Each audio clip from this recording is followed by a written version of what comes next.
tinutuya ka nila, sinasabihan kang baliw, sinasabihan kang OA. Alam ko may mga kwento sa inyo na ganyan, sinasabihan, lalampas ka na ng langit. Uy, si Pastora, lumalakad na, di ba?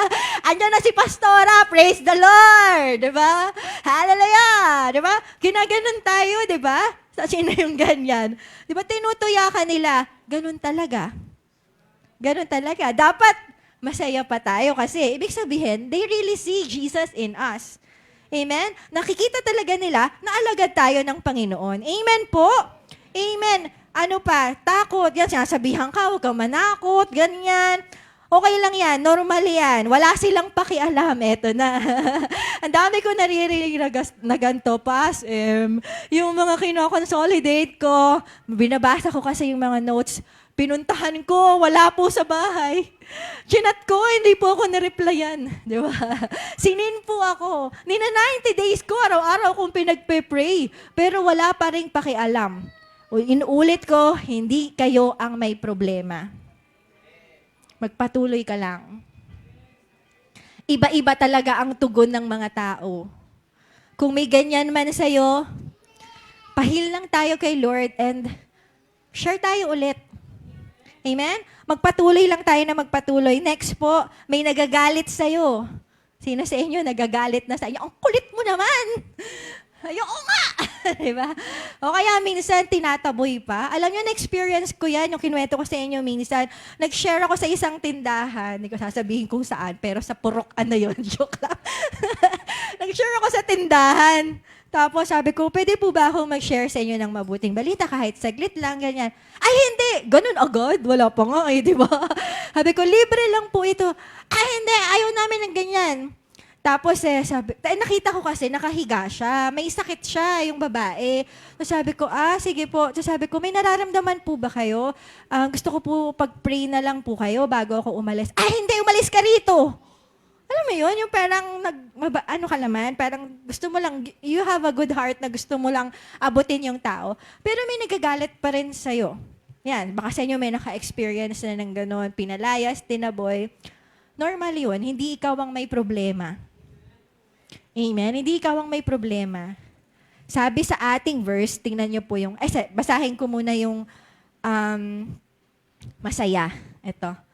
Meron din namang ganito. Sa kakahayo mo, kaka-reach out mo, makakakita ka rin ng mga tao na masaya. Natatanggapin yung sinasabi mo.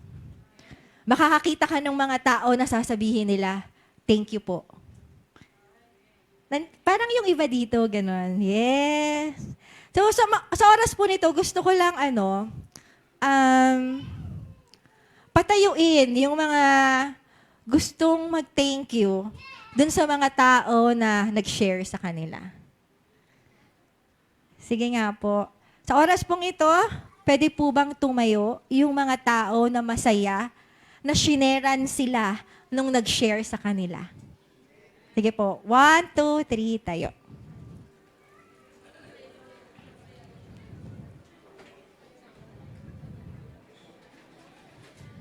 Hoy, ang dami.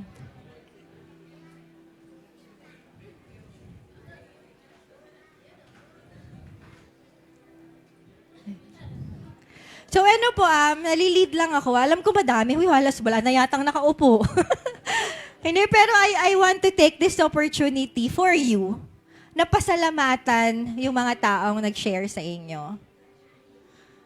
So, sa oras pong ito, pwede po ba kayong pumunta dun sa mga taong nag-share sa'yo at magpasalamat sa kanya? Sige, puntahan niyo po sila at magpasalamat sa kanya. Sa mga nasa online, pwede niyo pong i-chat. Thank you. Tapos tag mo siya. Thank you.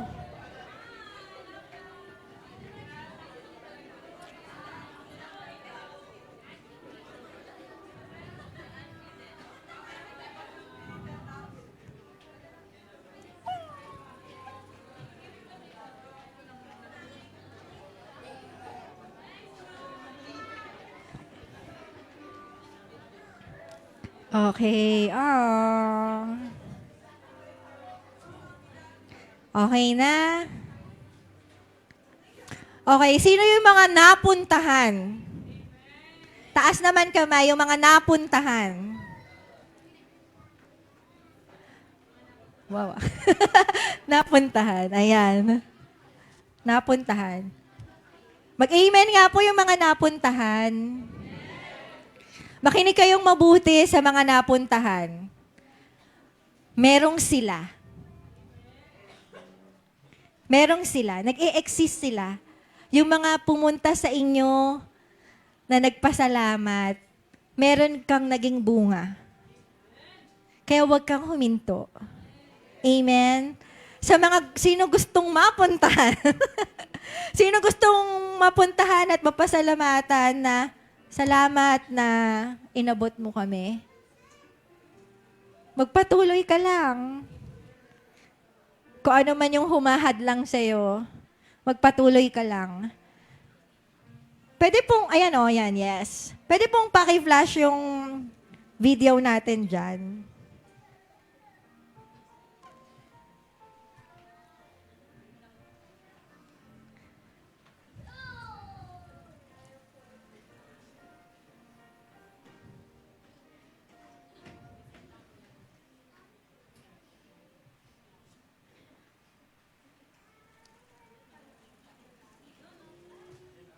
Yes.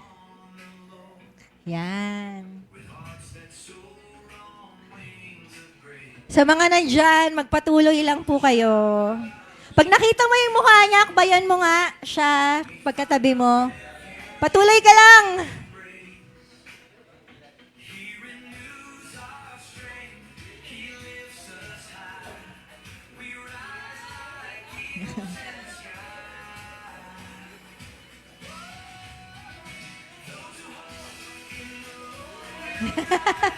Bakit kaya naka-cover pa?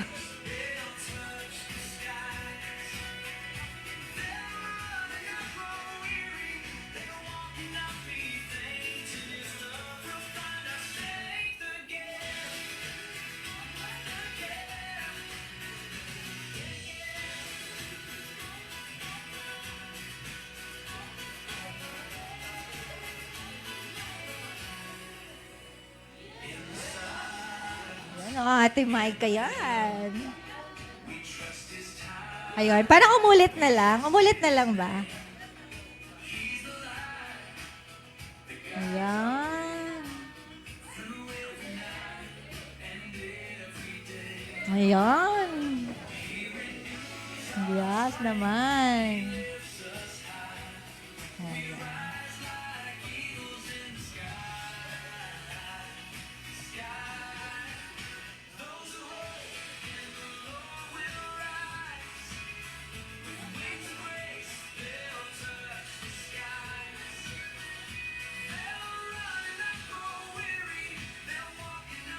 Okay na siguro yon.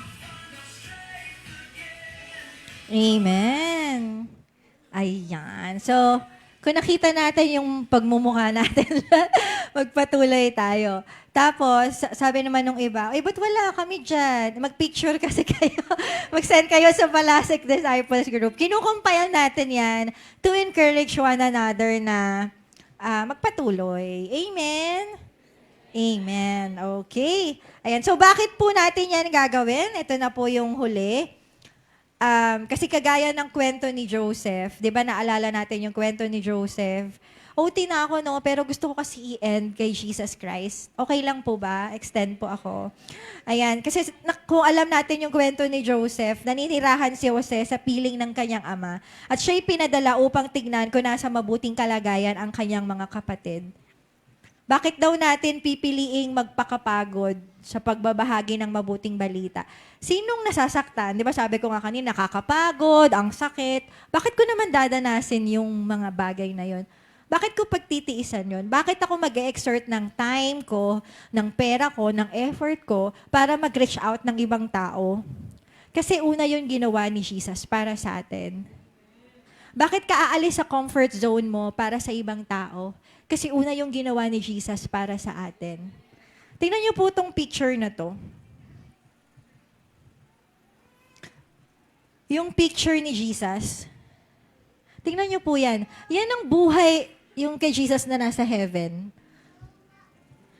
Tingnan niyo po yung buhay ni Jesus Christ. Nasa langit siya. Napapaligiran siya ng mga anghel. Wala siyang kailangan gawin. Hindi niya kailangang magpakahirap. Hindi niya kailangan magpakapagod. Hari siya ng buong universe. Lahat ng bituin, lahat ng bulalakaw, lahat ng mga planeta ay nagpapasakop sa kanya. Pero ano yung ginawa niya? Iniwan niya yung lahat. Iniwan niya yung buhay niya para iligtas tayo. Para abutin tayo. Amen po. And yet, pagdating niya dito, ano yung naging tugon sa kanya ng mga tao? Pinapatay siya. Namuhi sa kanya. And tayo, sana hindi na tayo maging kagaya ng mga taong yun.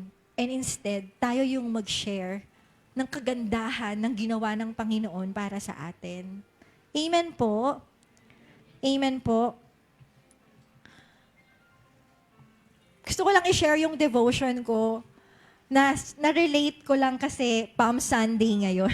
Hindi ko ine-expect na connected sila. So, sa nakakaalam ng kwento ng araw ng Palaspas, pumasok si Jesus Christ sa Jerusalem. At ano yung sinakyan niya?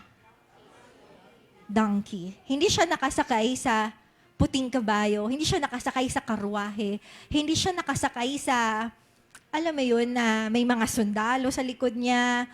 Hindi siya pumaradang ganun. Sumakay siya sa pinakamababa na kabayo. Pumunta dito si Jesus. Hindi naging hari, mayor, governor, president. Pumunta siya dito, hindi siya pinanganak sa hospital. Sa siya pinanganak? Sa sabsaban. Pinanganak, meron ba sa inyong pinanganak sa sabsaban? Wala, di ba? Nakita niyo yung pinaka-worst na inabot niya, na naging experience niya. Para saan? Para sa kaligtasan natin. Bakit hindi mo ibibigay ang buhay mo sa Kanya? Namuhay siya bilang karpintero. Hindi siya naging don.